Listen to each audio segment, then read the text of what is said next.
ಆತ್ಮೀಯ ಸ್ನೇಹಿತರೆ, TM learning centre YouTube ಚಾನಲ್ಗೆ ನಿಮ್ಮೆಲ್ಲರಿಗೂ ಸ್ವಾಗತ. ಈ ವಿಡಿಯೋದಲ್ಲಿ ನಾನು ನಿಮಗೆ ಎನ್ವಿರಾನ್ಮೆಂಟಲ್ ಸೈನ್ಸ್ ಅಂದರೆ EVSಗೆ ಸಂಬಂಧಪಟ್ಟಂತೆ ಪರಿಸರ ಅಧ್ಯಯನ D.Ed ಅಭ್ಯರ್ಥಿಗಳಿಗೆ ಪತ್ರಿಕೆ 1 ಹೆಲ್ಪ್ ಆಗುವಂಥ ಒಂದು ಪ್ರಶ್ನೆ ಪತ್ರಿಕೆಯನ್ನು ಬಿಡಿಸ್ತಾ ಇದ್ದೀನಿ. ಇದು 2017ರ ಪ್ರಶ್ನೆ ಪತ್ರಿಕೆ 1. ಸೊ ಇದನ್ನು ನೀವು ಬಿಡಿಸೋದ್ರಿಂದ ಈಗ ಬರುವಂಥ ಕರ್ನಾಟಕ ಶಿಕ್ಷಕರ ಅರ್ಹತಾ ಪರೀಕ್ಷೆಗೆ ನಿಮ್ಮ ಸಿದ್ಧತೆ ಯಾವ ರೀತಿ ಆಗಿದೆ ಅಂತಕ್ಕಂಥದ್ದನ್ನು ಪುನರ್ಮನನ ಮಾಡ್ಕೊಳ್ಬೋದು ಮತ್ತು ಯಾವ ಅಂಶಗಳು ನೀವು ಇನ್ನೂ ಓದಬೇಕು ಅಂತಕ್ಕಂಥದ್ದನ್ನು ನಿಮಗೆ ಒಂದು ಎಚ್ಚರಿಕೆಯ ಗಂಟೆಯನ್ನು ಕೊಡುತ್ತೆ ಅಂತ ಭಾವಿಸ್ತಾ ಈ ವಿಡಿಯೋವನ್ನು ಪ್ರಾರಂಭ ಮಾಡ್ತಾ ಇದ್ದೀನಿ. ಸೊ ಇನ್ನು ಯಾರೆಲ್ಲ ಸಬ್ಸ್ಕ್ರೈಬ್ ಮಾಡಿಲ್ಲ ಅವರೆಲ್ಲ ಇನ್ನು ಸಬ್ಸ್ಕ್ರೈಬ್ ಮಾಡಿ ಮುಂದಿನ ವಿಡಿಯೋಗಳನ್ನು ತಪ್ಪದೆ ನೋಟಿಫಿಕೇಷನನ್ನು ಪಡೀರಿ ಅಂತ ಹೇಳ್ತಾ ವಿಡಿಯೋನ ಪ್ರಾರಂಭ ಮಾಡೋಣ. ಮೊದಲನೇ ಪ್ರಶ್ನೆ ಈ ಥರ ಇದೆ: ಈ ಕೆಳಗಿನ ಯಾವ ಲಕ್ಷಣಗಳು ಸಾಸಿವೆ ಸಸ್ಯದಲ್ಲಿ ಕಂಡುಬರುತ್ತವೆ? ಅಂದರೆ ಸಾಸಿವೆ ಸಸ್ಯ, ಮಸ್ಟರ್ಡ್ ಪ್ಲಾಂಟ್ ಅಂತ ಏನು ಕರಿತೀವಿ, ಸೊ ಆ ಒಂದು ಸಸ್ಯದಲ್ಲಿ ಯಾವ ಲಕ್ಷಣಗಳು ಕಾಣಿಸುತ್ತೆ ಅಂತ. ಸೊ ಮಸ್ಟರ್ಡ್ ಸಾಸಿವೆ ನೀವು ನೆನಪಿಸ್ಕೊಳ್ಬೇಕು, ಅದಕ್ಕೆ ಏನೆಲ್ಲ ಲಕ್ಷಣಗಳು ಇರುತ್ತೆ ಅಂತ ಹೇಳ್ಬಿಟ್ಟು. ಸೊ ಇಲ್ಲಿ ತಾಯಿ ಬೇರು ತಂತು ಬೇರಿನ ವ್ಯವಸ್ಥೆ ನಿಮ್ಗೆ ಗೊತ್ತಿದೆ. ಸಾಸಿವೆಯಲ್ಲಿ ಏನಿರುತ್ತೆ? ತಾಯಿ ಬೇರಿನ ವ್ಯವಸ್ಥೆ. ಹಾಗೆ ಮತ್ತೆ ಹೂವಿನ ದಳಗಳು 5 ಇರ್ತವೆ ಅಂತಕ್ಕಂಥದ್ದು ನೀವು ನೆನಪಿಟ್ಕೊಳ್ಬೇಕು. ಹಾಗೆ ಜಾಲಬಂಧ ವಿನ್ಯಾಸ ಇರುತ್ತೆ. ತಾಯಿ ಬೇರು, ಜಾಲಬಂಧ ವಿನ್ಯಾಸ ಮತ್ತು ಪಂಚದಳ ಪುಷ್ಪ. ಸೊ ಆ ಹೂವನ್ನು ನೋಡಿದರೆ ನೀವು ಗೊತ್ತಾಗುತ್ತೆ ನಿಮಗೆ. ಸಾಸಿವೆ ಗಿಡದ ಒಂದು ಹೂವಿನ ಒಂದು ದಳಗಳು 1, 2, 3, 4, 5. ಸೊ ಈ ರೀತಿ 5 ದಳಗಳು ಇರುತ್ತೆ. ಸೊ ಹಾಗಾಗಿ ಇದನ್ನು ಪಂಚದಳ ಪುಷ್ಪ ಅಂತೇಳಿ ಕರಿತೀವಿ. ಇನ್ನು ಮುಂದಿನ ಪ್ರಶ್ನೆ: ಈ ಕೆಳಗಿನ ಯಾವ ಜೀವಿಗಳು ಸಾಗರದಲ್ಲಿ ಉತ್ಪಾದಕಗಳಾಗಿವೆ? ಸೊ ಉತ್ಪಾದಕಗಳ ಬಗ್ಗೆ ನಿಮಗೆ ಈಗ ಆಲ್ರೆಡಿ ಗೊತ್ತಿದೆ. ಸಾಗರದಲ್ಲಿ ಯಾವ ಜೀವಿಗಳು ಉತ್ಪಾದಕಗಳಾಗಿವೆ ಅಂತ ಕೇಳಿದರೆ ಸಸ್ಯ ಪ್ಲವಕಗಳು, ನೆಕ್ಟಾನ್ಗಳು, ಜಲತಳ ಜೀವಿಗಳು, ಪ್ರಾಣಿ ಪ್ಲವಕಗಳು ಅಂತ ಇದೆ. ಸೊ ಇದಕ್ಕೆ ಸರಿಯಾದ ಉತ್ತರ ಉತ್ಪಾದಕಗಳು ಯಾವಪ್ಪ ಅಂದರೆ ಸಸ್ಯ ಪ್ಲವಕಗಳು ಅಂತ ಹೇಳಿ. ಸೊ ಈ ಒಂದು ಸಸ್ಯ ಪ್ಲವಕಗಳು ಅಥವಾ ಫೋಟೋ ಪ್ಲಾಂಕ್ಟಾನ್ಸ್ ಅಂತ ಹೇಳಿ ನಾವು ಇಂಗ್ಲೀಷಲ್ಲಿ ಕರಿತೀವಿ. ಇವು ಉತ್ಪಾದಕ ಜೀವಿಗಳು. ಇವುಗಳನ್ನು ತಿಂದು ಬೇರೆ ಬೇರೆ ಜೀವಿಗಳು ಬದುಕ್ತಕ್ಕಂಥದ್ದು ನಮಗೆ ಗಮನಿಸ್ಬೋದು. ಹಾಗೆ ಮುಂದಿನ ಪ್ರಶ್ನೆ: ಈ ಕೆಳಗಿನ ಯಾವ ಪ್ರಕ್ರಿಯೆಯು ಸಸ್ಯಗಳಲ್ಲಿ ನಡೆಯುತ್ತದೆ? ಸಸ್ಯಗಳಲ್ಲಿ ನಡೀತಕ್ಕಂಥ ಪ್ರಕ್ರಿಯೆ, ಈಗ ಆವೀಕರಣ ಸೊ ಇಲ್ಲ, ಉತ್ಪತನ ಇದು ಕೂಡ ಇಲ್ಲ, ಸಾಂದ್ರೀಕರಣ ಕ್ರಿಯೆ ಇದು ಮಳೆ ಬರ್ತಕ್ಕಂಥದ್ದು ಮತ್ತು ನಾವು ಹಾವಿಯನ್ನು ತಡಿತಕ್ಕಂಥದ್ದು ಆಗಿರುತ್ತೆ. ಇನ್ನು ಬಾಷ್ಪೀಕರಣ ಕ್ರಿಯೆ ಸಸ್ಯಗಳಲ್ಲಿ ನಡೆಯುತ್ತೆ. ಅಂದರೆ ಬಾಷ್ಪೀಭವನ ಅಂತ ನೀವು ಕೇಳಿರ್ಬೋದು. ಸಸ್ಯಗಳಲ್ಲಿ ಆಗ್ತಕ್ಕಂಥ ಒಂದು ಚಟುವಟಿಕೆ ಇದು. ಹಾಗೆ ಇಲ್ಲೊಂದು ಪ್ರಶ್ನೆ ಇದೆ ಮತ್ತೊಂದು: ಕೊಟ್ಟಿರುವ ಚಿತ್ರದಲ್ಲಿ Xನ ಸ್ಥಳದಲ್ಲಿ ಕಂಡುಬರುವಂಥ ಪ್ರಾಣಿಯನ್ನು ಹೆಸರಿಸಿ ಅಂತ ಇದೆ. ಸೊ ಅಂಡಜ ಹೌದು. ಹಾಗೆ 3 ಹೃದಯಗಳ ಕೋಣೆಯನ್ನು ಹೊಂದಿರಬೇಕು, ಜೊತೆಗೆ ಶೀತರಕ್ತ ಪ್ರಾಣಿ ಆಗಿರಬೇಕು. ಅಂದರೆ ಮೊಟ್ಟೆಯನ್ನು ಇಡುತ್ತೆ, 3 ಹೃದಯದ ಕೋಣೆಗಳಿದ್ದಾವೆ, ಶೀತರಕ್ತ ಪ್ರಾಣಿ. ಅವೆಲ್ಲವೂ ಗುಣಗಳಿರ್ತಕ್ಕಂಥದ್ದು ಯಾವ ಜೀವಿ ಅಂತ ಆಪ್ಷನ್ಸ್ ನೋಡೋಣ. ಕಾಟ್ಲ, ಲೋಳೆ ಮೀನು, ಏಕಿಗ್ನ, ಹಾವು ಅಂತ ಇದೆ. ಸೊ ಇದಕ್ಕೆ ಸರಿಯಾದ ಉತ್ತರ ಏನಪ್ಪ ಅಂತ ಹೇಳಿದ್ರೆ ಹಾವು ಅಂತ ನಾವು ಹೇಳ್ಬೋದು. ಸೊ ಮುಂದಿನ ಪ್ರಶ್ನೆಗೆ ಹೋಗ್ತೀನಿ.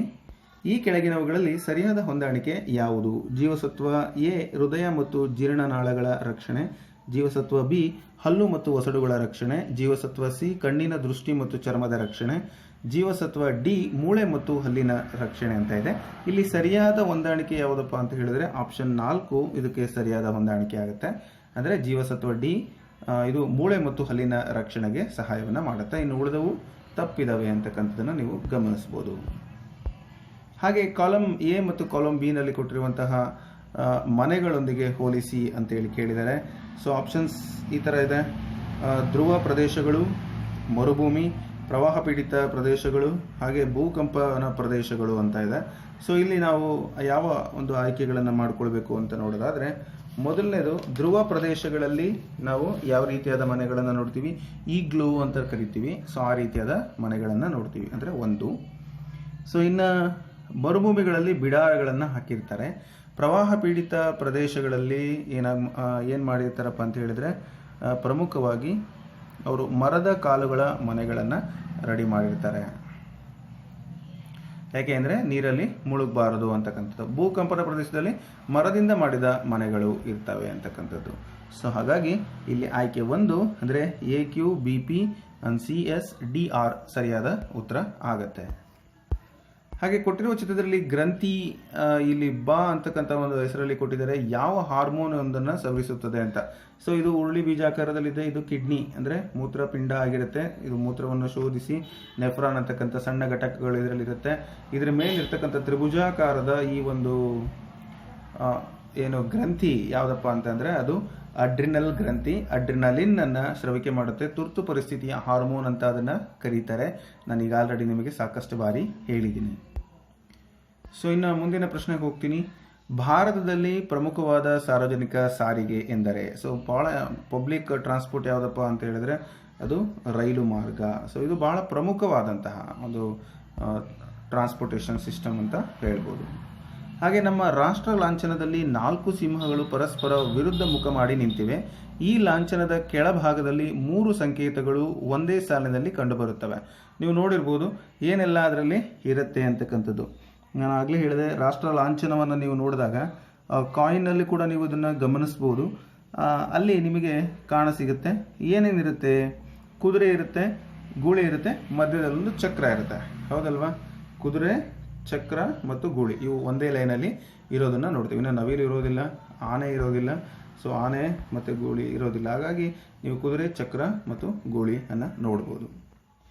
ಇನ್ನು ಸಮುದ್ರದಲ್ಲಿ ಉಬ್ಬರ ಇಳಿತಗಳು ಉಂಟಾಗಲಿಕ್ಕೆ ಕಾರಣ ಏನು?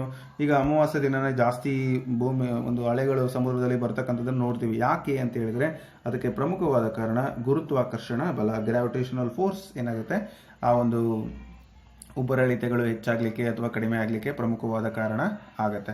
ಇನ್ನು ಹಗಲು ರಾತ್ರಿಗಳು ಯಾಕೆ ಅಂತ ಹೇಳಿದ್ರೆ ಭೂಮಿಯ ಭ್ರಮಣೆ ಅಂತ ಹೇಳ್ಬೋದು. ಹಾಗೆ ಗ್ರಹಗಳ ಚಲನೆ, ಬೇರೆ ಬೇರೆ ಆಪ್ಷನ್ಸನ್ನು ಕೊಟ್ಟಿದ್ದಾರೆ. ಸರಿಯಾದ ಉತ್ತರ ಬಂದು ಗುರುತ್ವಾಕರ್ಷಣ ಬಲ.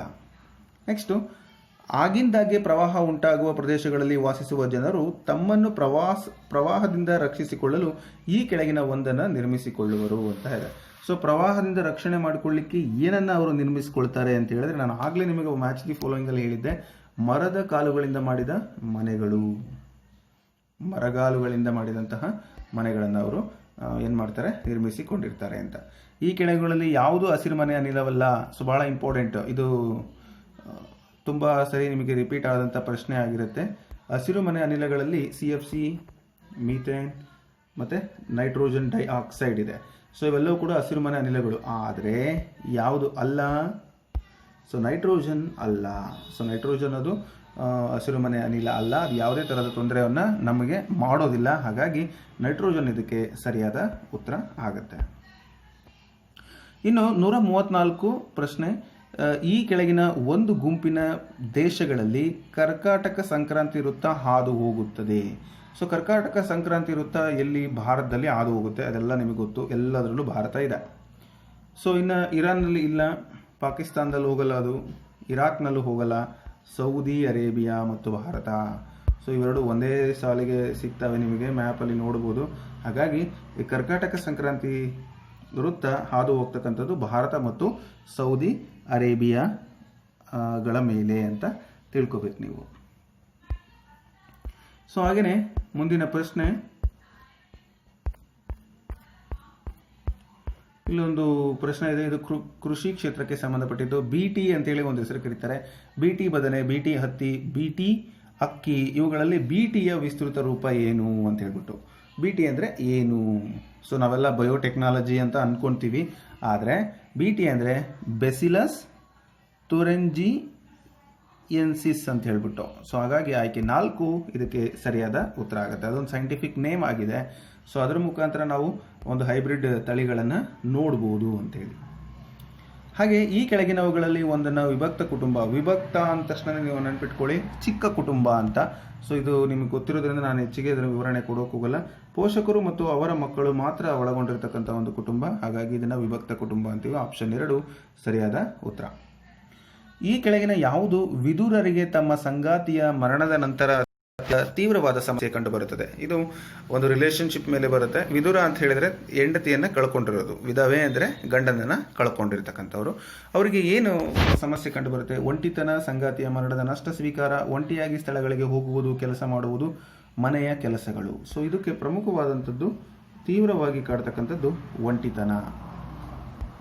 ಹಾಗೆ ಮಕ್ಕಳ ಮೇಲೆ ಪ್ರಭಾವ ಬೀರುವ ಪ್ರಮುಖ ಸಾಮಾಜೀಕರಣ ಅಂಶ ಯಾವುದು ಅಂತ ಕೇಳಿದರೆ, ಸೊ ಮಕ್ಕಳು ಸಾಮಾನ್ಯವಾಗಿ ಕುಟುಂಬದಲ್ಲಿ ಇರ್ತಾರೆ. ಹಾಗಾಗಿ ಆ ಒಂದು ಕುಟುಂಬ ಮಕ್ಕಳ ಮೇಲೆ ಪ್ರಭಾವ ಬೀರತಕ್ಕಂಥ ಒಂದು ಪ್ರಮುಖ ಸಾಮಾಜೀಕರಣ ಅಂಶ ಅಂತ ನಾವು ಹೇಳ್ಬೋದು. ಈ ಕೆಳಗಿನ ಯಾವ ಒಂದು ವಿಧಾನವು ಪರಿಸರ ಅಧ್ಯಯನದ ವಿಧಾನವಲ್ಲ ಅಂತ ಇದೆ. ಸೊ ವೀಕ್ಷಣೆ ಮಾಡ್ತಕ್ಕಂಥದ್ದು ಪರಿಸರ ಅಧ್ಯಯನ ವಿಧಾನದಲ್ಲಿ ಒಂದು ಪ್ರಮುಖವಾದದ್ದು. ಊಹೆ, ಕೆಲವೊಂದು ಕಲ್ಪನೆಗಳನ್ನು ಮಾಡ್ಕೊಳ್ತೀವಿ, ಸಂಪನ್ಮೂಲ ವ್ಯಕ್ತಿಗಳ ಜೊತೆ ಸಂವಾದವನ್ನು ಮಾಡ್ತೀವಿ. ಆದರೆ ಸಾಂಪ್ರದಾಯಿಕ ಜ್ಞಾನ ಇದೆಯಲ್ಲ, ಇದು ಪರಿಸರ ಅಧ್ಯಯನದ ವಿಧಾನಗಳಲ್ಲಿ ಒಂದು ಅಲ್ಲ. ಹಾಗೆ ಪರಿಸರ ಅಧ್ಯಯನ ತರಗತಿಗಳಲ್ಲಿ ಮಣ್ಣು ವಿಷಯವನ್ನು ಬೋಧಿಸುವಾಗ ಮಣ್ಣಿನ ವಿಧಗಳು ಮತ್ತು ಮಣ್ಣಿನ ಸಂರಕ್ಷಣೆಯ ಬಗ್ಗೆ ಶಿಕ್ಷಕರು ಪಾತ್ರಾಭಿನಯದ ಚಟುವಟಿಕೆಯನ್ನು ಏರ್ಪಡಿಸಿರುತ್ತಾರೆ. ಈ ಚಟುವಟಿಕೆಯ ಪ್ರಮುಖ ಉದ್ದೇಶ ಏನು ಅಂತ ಕೇಳಿದ್ದಾರೆ. ಅಂದರೆ ಮಣ್ಣಿನ ಬಗ್ಗೆ ಪಾಠವನ್ನು ಮಾಡ್ತಾ ಇದ್ದಾರೆ. ಆ ಪಾಠವನ್ನು ಬೋಧನೆ ಮಾಡಬೇಕಾದ್ರೆ ಏನು ಮಾಡ್ತಾ ಇದ್ದಾರೆ ಅವರು? ಪಾತ್ರಾಭಿನಯದ ಚಟುವಟಿಕೆಯನ್ನು ಏರ್ಪಡಿಸಿದ್ದಾರೆ. ಇದರ ಉದ್ದೇಶ ಏನು? ಕಲಿಕಾ ಪ್ರಕ್ರಿಯೆಯಲ್ಲಿ ಏಕತಾನತೆಯನ್ನು ಹೋಗಲಾಡಿಸುವುದು. ಅಂದರೆ ಒಂದೇ ಥರ ಇದೆಯಪ್ಪ, ಅದನ್ನು ನಾನು ಬೇರ್ಪಡಿಸಬೇಕು ಅಂತೇಳಿ. ಮಣ್ಣಿನ ವಿಧಗಳ ಮತ್ತು ಮಣ್ಣಿನ ಸಂರಕ್ಷಣೆಯ ಬಗ್ಗೆ ಕಲಿಕಾರ್ಥಿಯ ಜ್ಞಾನವನ್ನು ಹೆಚ್ಚಿಸುವುದು. ಕಲಿಕಾರ್ಥಿಯ ಸಾಮಾಜಿಕ ಕೌಶಲ್ಯಗಳನ್ನು ಅಭಿವೃದ್ಧಿಗೊಳಿಸುವುದು. ಕಲಿಕಾ ಪ್ರಕ್ರಿಯೆಯಲ್ಲಿ ಕಲಿಕಾರ್ಥಿಯ ಸಕ್ರಿಯ ಪಾಲ್ಗೊಳ್ಳುವಿಕೆಯನ್ನು ಖಾತರಿಪಡಿಸಿಕೊಳ್ಳುವುದು. ಸೊ ಇದಕ್ಕೆ ಸರಿಯಾದ ಉತ್ತರ ಏನಪ್ಪ ಅಂತ ಹೇಳಿದ್ರೆ ಆಪ್ಷನ್ 4, ಆ ಒಂದು ಕಲಿಕಾರ್ಥಿ ಕಲಿಕೆಯಲ್ಲಿ ಸರಿಯಾಗಿ ತೊಡಗಿಕೊಳ್ಳಿ ಅಂತಕ್ಕಂಥದ್ದು ಆ ಒಂದು ಉದ್ದೇಶ ಆಗಿತ್ತು. ಹಾಗೆ ಮುಂದಿನ ಪ್ರಶ್ನೆ, 5ನೇ ತರಗತಿಯ ಪರಿಸರ ಅಧ್ಯಯನ ಆಶ್ರಯ ಮತ್ತು ಉಡುಪು ಎಂಬ ಘಟಕದ ಆಲೋಚಿಸಿ ಭಾಗದಲ್ಲಿ ಈ ಕೆಳಗಿನ ಹೇಳಿಕೆ ಕೊಡಲಾಗಿದೆ. ನೋಡಿ, ಆಶ್ರಯ ಮತ್ತು ಉಡುಪು ಅಂತಕ್ಕಂಥ ಒಂದು ಪಾಠ ಇದೆ 5ನೇ ತರಗತಿಯಲ್ಲಿ. ಅದರಲ್ಲಿ ಆಲೋಚಿಸಿ ಅಂತೇಳಿ, ಥಿಂಕ್ ಮಾಡಿ ಅಂಥೇಳಿ ಒಂದು ಹೇಳಿಕೆಯನ್ನು ಕೊಟ್ಟಿದ್ದಾರೆ. ಏನು? ಬೇಸಿಗೆ ಕಾಲದಲ್ಲಿ ಹತ್ತಿ ಬಟ್ಟೆಯನ್ನು ಧರಿಸುವುದು ಸೂಕ್ತ. ಈ ಹೇಳಿಕೆಯ ಪ್ರಮುಖ ಉದ್ದೇಶ ಏನು ಅಂತ. ಸೊ ಆಪ್ಷನ್ಸನ್ನು ನೋಡಿ. ಮೊದಲನೇದು, ವಿದ್ಯಾರ್ಥಿಗಳು ಮುಂದಿನ ಹಂತದ ಅಧ್ಯಯನಕ್ಕಾಗಿ ತರಬೇತುಗೊಳಿಸುವುದು. ಪ್ರತಿಯೊಬ್ಬ ವಿದ್ಯಾರ್ಥಿಯು ಬೇಸಿಗೆಯಲ್ಲಿ ಹತ್ತಿ ಬಟ್ಟೆಯನ್ನು ಧರಿಸುವಂತೆ ಪ್ರೋತ್ಸಾಹಿಸುವುದು. ನೈಜ ಜೀವನದ ಅಗತ್ಯತೆಗಳನ್ನು ಅರ್ಥೈಸಿಕೊಳ್ಳುವ ಕೌಶಲ್ಯ ಮತ್ತು ಕಲ್ಪನಾ ಶಕ್ತಿಯನ್ನು ಉತ್ತೇಜಿಸುವುದು. ವಿವಿಧ ಋತುಗಳಲ್ಲಿ ಧರಿಸಬಹುದಾದ ಉಡುಪುಗಳ ಬಗೆಗಿನ ಜ್ಞಾನವನ್ನು ವಿದ್ಯಾರ್ಥಿಗಳಲ್ಲಿ ಅಳೆಯುವುದು. ಸೊ ಪ್ರಮುಖವಾಗಿ ಆ ಒಂದು ಬೇಸಿಗೆ ಕಾಲದಲ್ಲಿ ಹತ್ತಿ ಬಟ್ಟೆಗಳನ್ನು ಧರಿಸುವುದು ಸೂಕ್ತ ಅಂತಕ್ಕಂಥ ಹೇಳಿಕೆಯ ಉದ್ದೇಶ ಏನಪ್ಪ ಅಂತ ಹೇಳಿದ್ರೆ, ನೈಜ ಜೀವನದ ಒಂದು ಅಗತ್ಯತೆಗಳನ್ನು ಅರ್ಥೈಸಿಕೊಳ್ಳುವಂಥ ಕೌಶಲ ಮತ್ತು ಕಲ್ಪನಾ ಶಕ್ತಿಯನ್ನು ಉತ್ತೇಜನ ಮಾಡ್ತಕ್ಕಂಥದ್ದು ಆ ಒಂದು ಆಲೋಚಿಸಿ ಅಂತಕ್ಕಂಥ ಭಾಗದಲ್ಲಿ ಕೊಟ್ಟಿರುವಂಥ ಹೇಳಿಕೆಯ ಪ್ರಮುಖ ಉದ್ದೇಶ. ಸೊ ಹಾಗೆ ಮುಂದಿನ ಪ್ರಶ್ನೆ ನೋಡೋಣ. ನಿರಂತರ ಮೌಲ್ಯಮಾಪನದಲ್ಲಿ ಈ ಕೆಳಗಿನ ಯಾವ ಅಂಶಗಳನ್ನು ಪರಿಗಣಿಸಲಾಗುತ್ತದೆ ಅಂತ ಇದೆ. ಸೊ ನಿರಂತರ ಮೌಲ್ಯಮಾಪನ CC ಅಂತೇಳಿ ನೀವು ಕರಿತೀರಿ.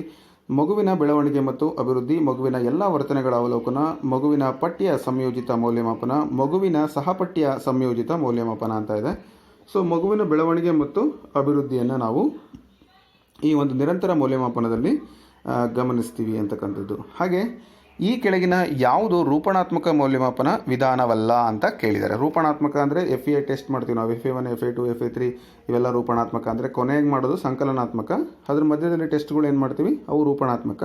ಸೊ ಯಾವುದು ಅಲ್ಲ ಅಂತ ಇದೆ. ಸೊ ಕೊನೆಗೆ ಮಾಡೋದು ಅಲ್ಲ ಅಂತ, ಇದನ್ನು ಕೊನೆಯಲ್ಲಿ ಅಥವಾ ವರ್ಷದ ಕೊನೆಯಲ್ಲಿ ನಡೆಸುವ ಪರೀಕ್ಷೆಯನ್ನು ಒಳಗೊಂಡಿದೆ ಅಂತ ಇದೆ. ಸೊ ಅದು ಸಂಕಲನಾತ್ಮಕ ಪರೀಕ್ಷೆ ಆಗುತ್ತೆ, ರೂಪಣಾತ್ಮಕ ಪರೀಕ್ಷೆ ಅಲ್ಲ ಅಂತೇಳಿ ನೀವು ನೆನಪಿಟ್ಕೊಳ್ಬೇಕು. ಇನ್ನು ಉಳಿದವೆಲ್ಲವೂ ರೂಪಣಾತ್ಮಕದಲ್ಲಿ ಬರ್ತವೆ. ಸೊ ಪ್ರಾಥಮಿಕ ಹಂತದಲ್ಲಿ ಪರಿಸರ ಅಧ್ಯಯನವು ಈ ಕೆಳಗಿನ ಯಾವ ಅಂಶವನ್ನು ಒಳಗೊಂಡಿರಬೇಕು? ಸೊ ಪರಿಸರ ಅಧ್ಯಯನ ಏನನ್ನು ಒಳಗೊಂಡಿರಬೇಕು? ಸುತ್ತಮುತ್ತಲಿನ ಪರಿಸರವನ್ನು ಅನ್ವೇಷಿಸುವಂಥ ಅವಕಾಶಗಳನ್ನು ಅದು ಒದಗಿಸಬೇಕು. ಸೊ ಇದು ಸರಿಯಾದ ಉತ್ತರ ಆಗುತ್ತೆ. ಈಸಿಯಾದ ಪ್ರಶ್ನೆಗಳು, ಹಾಗಾಗಿ ನಾನು ಹೆಚ್ಚಿನ ವಿವರಣೆಯನ್ನು ಕೊಡಲಿಕ್ಕೆ ಹೋಗಲ್ಲ. ಇನ್ನು 4ನೇ ತರಗತಿಯ ಪರಿಸರ ಅಧ್ಯಯನ ಪುಸ್ತಕದಲ್ಲಿ ವಿಜ್ಞಾನ ಮತ್ತು ಸಮಾಜ ವಿಜ್ಞಾನದ ಪರಿಕಲ್ಪನೆಗಳನ್ನು ಒಟ್ಟಾಗಿ ಕೊಡಲಾಗಿದೆ. ಇದರ ಪ್ರಮುಖ ಉದ್ದೇಶ ಏನು ಅಂದರೆ, ಈಗ ಗೆಸ್ಟಾಲ್ಟ್ ವಾದಗಳು ಅಂತ ನಿಮಗೆ ಗೊತ್ತಿದೆ. ಅಂದರೆ ಇಡಿಯಾಗಿ ಕಲಿಬೇಕು ಅಂತಕ್ಕಂಥದ್ದು. ಅಂದರೆ ಅರ್ಥ ಸಮಗ್ರವಾಗಿ ಅಧ್ಯಯನವನ್ನು ಮಾಡೋದು, ವಿಷಯವನ್ನು ಸಮಗ್ರವಾಗಿ. ಕೇಳ್ತಾರೆ ಕೆಲವರು, ಇದು ಪ್ರೈವೇಟ್ ಕಾನ್ವೆಂಟ್ಗಳಲ್ಲಿ ಸೋಷಿಯಲ್ ಸೈನ್ಸ್ ಅಂತ ಒಂದು, ಸೈನ್ಸ್ ಅಂತ ಒಂದು ಸಪ್ರೇಟ್ ಪುಸ್ತಕಗಳನ್ನು ಕೊಟ್ಟಿರ್ತಾರೆ. ಆದರೆ ನಮ್ಮ ಪುಸ್ತಕದಲ್ಲಿ ಪರಿಸರ ಅಧ್ಯಯನದಲ್ಲಿ ವಿಜ್ಞಾನ ಸಮಾಜ ವಿಜ್ಞಾನ ಜೊತೆಗಿರೋದಕ್ಕೆ ಕಾರಣ ವಿಷಯಗಳನ್ನು ಸಮಗ್ರವಾಗಿ ಅಧ್ಯಯನ ಮಾಡ್ತಕ್ಕಂಥದ್ದು. ಇನ್ನು ಮುಂದಿನ ಪ್ರಶ್ನೆ, 5ನೇ ತರಗತಿಯ ಪರಿಸರ ಅಧ್ಯಯನ ವಿಷಯದ ಪ್ರತಿ ಅಧ್ಯಾಯದಲ್ಲಿನ ಚಟುವಟಿಕೆ ಅಥವಾ ಪ್ರಯೋಗ ಅಥವಾ ಯೋಜನೆಗಳು ಕಲಿಕೆಯ ವೈಜ್ಞಾನಿಕ ಶಬ್ದಗಳು ಮತ್ತು ಪರಿಕಲ್ಪನೆಯನ್ನು ಅರ್ಥೈಸಿಕೊಳ್ಳುವಲ್ಲಿ ಸಹಾಯ ಮಾಡುತ್ತವೆ. ಇದು ಕಲಿಕೆಯ ಈ ಕೆಳಗಿನ ತತ್ವದ ಮೇಲೆ ಆಧರಿಸಿದೆ. ಸೊ ಏನು ತತ್ವ? ಈ ಕೊಡ್ತಕ್ಕಂಥದ್ದು ಎಲ್ಲ ಕೆಲಸಗಳು, ಪ್ರಯೋಗ ಆಗಿರ್ಬೋದು ಅಥವಾ ಚಟುವಟಿಕೆಗಳಾಗಿರ್ಬೋದು, ಇವೆಲ್ಲವೂ ಕೂಡ ಮಾಡಿ ಕಲಿ ಅಂತಕ್ಕಂಥ ತತ್ವದ ಮೇಲೆ ಇರ್ತಕ್ಕಂಥದ್ದನ್ನು ನಾವು ಗಮನಿಸ್ತೀವಿ. ಇನ್ನು ಪರಿಸರ ಅಧ್ಯಯನ ವಿಷಯದ ಸಸ್ಯಗಳಲ್ಲಿ ಬಾಷ್ಪೀಕರಣ ಪರಿಕಲ್ಪನೆಯನ್ನು ಮೌಲ್ಯಮಾಪನ ಮಾಡಲು ಈ ಕೆಳಗಿನ ಯಾವ ತಂತ್ರವನ್ನು ಬಳಸಬಹುದಾಗಿದೆ? ಸೊ ಇದಕ್ಕೆ ಬಾಷ್ಪೀಕರಣವನ್ನು ನಾವು ಅರ್ಥ ಮಾಡ್ಕೋಬೇಕಾದ್ರೆ ರಸಪ್ರಶ್ನೆ ಕೇಳ್ತೀರಾ, ಗೃಹ ನಿಯೋಜಿತ ಕಾರ್ಯವನ್ನು ಕೊಡ್ತೀರಿ, ಅಥವಾ ಹಸ್ತದಿಂದ ಮಾಡುವಂಥ ಚಟುವಟಿಕೆ, ನೇರ ಅನುಭವವನ್ನು ಕೊಡ್ತಕ್ಕಂಥದ್ದು ಲಿಖಿತ ಪರೀಕ್ಷೆ. ಇದಕ್ಕೆ ನೇರ ಅನುಭವದ ಚಟುವಟಿಕೆಯನ್ನು ಕೊಡ್ತಕ್ಕಂಥದ್ದು ಸರಿಯಾದ ಉತ್ತರ ಆಗುತ್ತೆ. ಮುಂದಿನ ಪ್ರಶ್ನೆ, 5ನೇ ತರಗತಿಯ ಅಧ್ಯಯನ ಪಠ್ಯದಲ್ಲಿ ಬಾಕ್ಸ್ನಲ್ಲಿ ನೀಡಲಾಗಿರುವಂತಹ ಪದ ಸಹಾಯ, ಇದನ್ನು ತಿಳಿಯಿರಿ ಮತ್ತು ಆಲೋಚಿಸಿ, ಇಂತಹ ಅಂಶಗಳು ಕಲಿಕಾರ್ಥಿಯ ಈ ರೀತಿಯ ಕಲಿಕೆಗೆ ಪ್ರೋತ್ಸಾಹಿಸುತ್ತವೆ. ನೋಡಿರ್ಬೋದು ನೀವು, ಇದನ್ನು ತಿಳಿಯಿರಿ. ದೊಡ್ಡ ಕ್ಲಾಸಲ್ಲೂ ಕೂಡ ಎಲ್ಲ ಮಕ್ಕಳಿಗೂ ಕೂಡ ಈ ಥರದ ಅಂಶಗಳನ್ನು ಕೊಟ್ಟಿರ್ತಾರೆ. ಆ ಬಾಕ್ಸ್ನಲ್ಲಿ ಏನು ಕೊಟ್ಟಿರ್ತಾರೆ? ಪದ ಸಹಾಯ ಕೊಟ್ಬಿಟ್ಟು ತಿಳಿಯಿರಿ ಅಥವಾ ಆಲೋಚಿಸಿ ಅಂತ ಕೊಟ್ಟಿರ್ತಾರೆ. ಏನಕ್ಕೋಸ್ಕರ ಅಂತ ಹೇಳಿದರೆ, ಸ್ವಕಲಿಕೆ ಮತ್ತು ಸಹಭಾಗಿತ್ವದ ಕಲಿಕೆಯನ್ನು ವೃದ್ಧಿಪಡಿಸಲಿಕ್ಕೋಸ್ಕರ. ಹಾಗಾಗಿ ಆಯ್ಕೆ 3 ಇದಕ್ಕೆ ನೇರವಾದ ಸರಿಯಾದ ಉತ್ತರ ಆಗುತ್ತೆ. ಹಾಗೆ ಈ ಕೆಳಗಿನವುಗಳಲ್ಲಿ ಯಾವುದು ಸಿಸಿಯ ಉದ್ದೇಶವಲ್ಲ? ಸಿಸಿ ನಾನು ಆಗಲೇ ಹೇಳಿದೆ, ನಿರಂತರ ಮತ್ತು ವ್ಯಾಪಕ ಮೌಲ್ಯಮಾಪನ, ಅದರ ಉದ್ದೇಶ ಏನಲ್ಲ ಅಂತ. ವಾರ್ಷಿಕ ಪರೀಕ್ಷೆ ನಡೆಸಿ ಮಗುವನ್ನು ಮುಂದಿನ ತರಗತಿಗೆ ತೆರವುಗೊಳಿಸುವುದು, ಇದೊಂದೇ ಅದರ ಉದ್ದೇಶ ಅಲ್ಲ. ಸೊ ನೀವು ನೆನಪಿಟ್ಕೊಳ್ಬೇಕು, ಪರೀಕ್ಷೆ ಮಾಡೋದು ನೆಕ್ಸ್ಟ್ ಕ್ಲಾಸಿಗೆ ಪ್ರಮೋಟ್ ಮಾಡೋದು. ಅದರ ಬದಲಿಗೆ ಈ ಮಾಹಿತಿಯನ್ನು ನೀಡ್ತಕ್ಕಂಥದ್ದು, ವಿವಿಧ ಆಯಾಮಗಳಲ್ಲಿ ಅರ್ಥ ಮಾಡ್ಕೊಳ್ತಕ್ಕಂಥದ್ದು, ಮಗುವಿನ ಸಮಗ್ರ ವ್ಯಕ್ತಿತ್ವವನ್ನು ರೂಪಿಸ್ತಕ್ಕಂಥದ್ದು ಪ್ರಮುಖ ಉದ್ದೇಶ ಇದೆ. ಇನ್ನು ಕೊನೆಯ ಪ್ರಶ್ನೆಗೆ ಬರ್ತಾ ಇದ್ದೀನಿ ನಾನು. ಸೂಕ್ಷ್ಮ ಜೀವಿಗಳು ಎಲ್ಲೆಡೆ ಕಂಡುಬರುತ್ತವೆ, ಕೊರೋನಾ ವೈರಸ್ ಕೂಡ ಕಂಡುಬರುತ್ತೆ ಎಂಬ ಪರಿಕಲ್ಪನೆಯನ್ನು ಬೋಧಿಸುವಾಗ ಶಿಕ್ಷಕರು ವಿದ್ಯಾರ್ಥಿಗಳಿಗೆ ಈ ಕೆಳಗಿನ ಪ್ರಶ್ನೆಯನ್ನು ಕೇಳುತ್ತಾರೆ. ಸೂಕ್ಷ್ಮಜೀವಿಗಳು ಮಣ್ಣಿನಲ್ಲಿ ಕಂಡುಬರುತ್ತವೆಯೋ? ಸೂಕ್ಷ್ಮಜೀವಿಗಳು ನೀರಿನ ಒಳಗೂ ಕಂಡುಬರುತ್ತವೆಯೇ? ಸೂಕ್ಷ್ಮಜೀವಿಗಳು ನಮ್ಮ ದೇಹದ ಒಳಗೂ ಕಂಡುಬರುತ್ತವೆಯೇ? ಸೂಕ್ಷ್ಮಜೀವಿಗಳು ಗಾಳಿಯಲ್ಲಿಯೂ ಕಂಡುಬರುತ್ತವೆಯೇ? ಸೊ ಈ ಥರ ಪ್ರಶ್ನೆಗಳು. ನೀವು ಅದು ಒಂದು ಅದು ಪುನೀತ್ ರಾಜ್ಕುಮಾರ್, ಡಾಕ್ಟರ್ ರಾಜ್ಕುಮಾರ್ ಅಭಿನಯದ ಒಂದು ಚಿತ್ರ ನೋಡಿದಿರಿ, ಚಲನಚಿತ್ರ. ಯಾವುದು ನನಗೆ ನೆನಪು ಬರ್ತಾ ಇಲ್ಲ. ಅದು ನಿನ್ನ ಹರಿ ಇಲ್ಲೂ ಇರುವನೇ ಅಲ್ಲೂ ಇರುವನು, ನನ್ನಲ್ಲಿರುವನೇ ನಿನ್ನಲ್ಲೂ ಇರುವನು. ಈ ಥರ ಈ ಪ್ರಶ್ನೆ ಇದೆಯಲ್ಲ. ಹಾಗೆ ಸೂಕ್ಷ್ಮಾಣುಜೀವಿಗಳು ಎಲ್ಲೆಲ್ಲಿರ್ತವೆ? ಮಣ್ಣಲ್ಲಿ, ನೀರಲ್ಲಿ, ನಮ್ಮ ದೇಹದಲ್ಲಿ, ಗಾಳಿಯಲ್ಲಿ. ಈ ಥರದ ಪ್ರಶ್ನೆಗಳು ಈ ಕೆಳಗಿನ ಯಾವ ಕೌಶಲವನ್ನು ವಿದ್ಯಾರ್ಥಿಗಳಲ್ಲಿ, ಕಲಿಕಾರ್ಥಿಗಳಲ್ಲಿ ಅಭಿವೃದ್ಧಿಗೊಳಿಸಲಿಕ್ಕೆ ಅಥವಾ ಬೆಳೆಸಲಿಕ್ಕೆ ಶಿಕ್ಷಕರು ಪ್ರಯತ್ನವನ್ನು ಪಡ್ತಾ ಇದ್ದಾರೆ ಅಂತ ಹೇಳ್ಬಿಟ್ಟು, ಇದಕ್ಕೆ ಸರಿಯಾದ ಉತ್ತರ ವೀಕ್ಷಣಾ ಕೌಶಲ್ಯ. ಅಂದರೆ ಮಕ್ಕಳು ವೀಕ್ಷಣೆಯ ಮುಖಾಂತರ ಅದನ್ನು ಅರ್ಥೈಸ್ಕೊಳ್ತಾರೆ. ಹಾಗಾಗಿ ವೀಕ್ಷಣಾ ಕೌಶಲ್ಯ ಅಂಥೇಳಿ ನಾವು ಉತ್ತರವನ್ನು ಹೇಳ್ಬೋದು. ಸೊ ಇದಿಷ್ಟು EVSಗೆ ಸಂಬಂಧಪಟ್ಟಂಥ ಒಂದು ಪ್ರಶ್ನೆ ಪತ್ರಿಕೆ ವಿಶ್ಲೇಷಣೆ ಆಗಿತ್ತು. ಇದೇ ಥರದ ಮತ್ತಷ್ಟು ವಿಡಿಯೋಗಳಿಗಾಗಿ ಚಾನಲನ್ನು ಸಬ್ಸ್ಕ್ರೈಬ್ ಮಾಡಿ. ನಿಮ್ಮ ಅನಿಸಿಕೆ ಅಭಿಪ್ರಾಯಗಳನ್ನು ಕಮೆಂಟ್ ಮಾಡೋದು ಮರಿಬೇಡಿ. ಧನ್ಯವಾದಗಳು.